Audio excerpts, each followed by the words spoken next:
దేవుని యొక్క వాక్యం చదువుకుందాం. కీర్తనల గ్రంథము 20వ అధ్యాయము 2వ వచనం.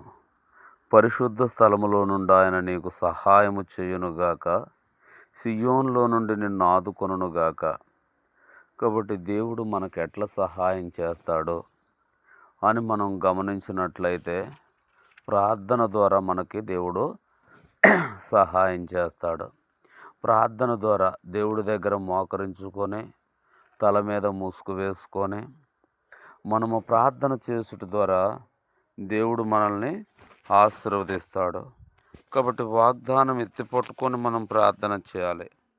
వాగ్దానాన్ని ఎత్తిపట్టుకొని మనము ప్రార్థన చేయాలి. అప్పుడు దేవుడు మనకు సహాయము చేస్తాడు. చూడండి, పరిశుద్ధ స్థలములో నుండి ఆయన నిన్ను ఆదుకొనుగాక, నీకు సహాయము చేయునుగాక, సియోన్లో నుంచి నిన్ను ఆదుకొనుగాక. పరిశుద్ధ స్థలంలో నుంచి నాకు సహాయం చేస్తానన్నావు తండ్రి. సియోన్లో నుంచి నన్ను ఆదుకుంటానన్నావు తండ్రి. నాకు సహాయం చేయండి, నన్ను ఆదుకోండి, నా అక్కరతలన్నీ తీర్చండి అని మనము దేవునికి ప్రార్థన చేయాలా. చూడండి, 4వ వచనం. నీ కోరికను సిద్ధింపచేసి నీ ఆలోచన యావత్తూ సఫలపరచునుగాక.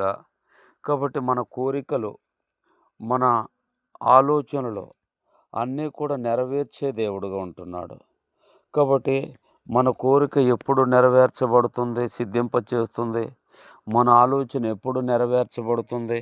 దేవుడి సన్నిధిలో మోకరించుకొని ప్రార్థన చేసినప్పుడు, నీ అక్కరతలు, నీ అవసరతలన్నీ దేవుడికి చెప్పినప్పుడు తీర్చబడుతుంది. కాబట్టి నీ కోరికను సిద్ధింపచేసి నీ ఆలోచన యావత్తూ సఫలపరిచే దేవుడుగా ఉన్నాడు.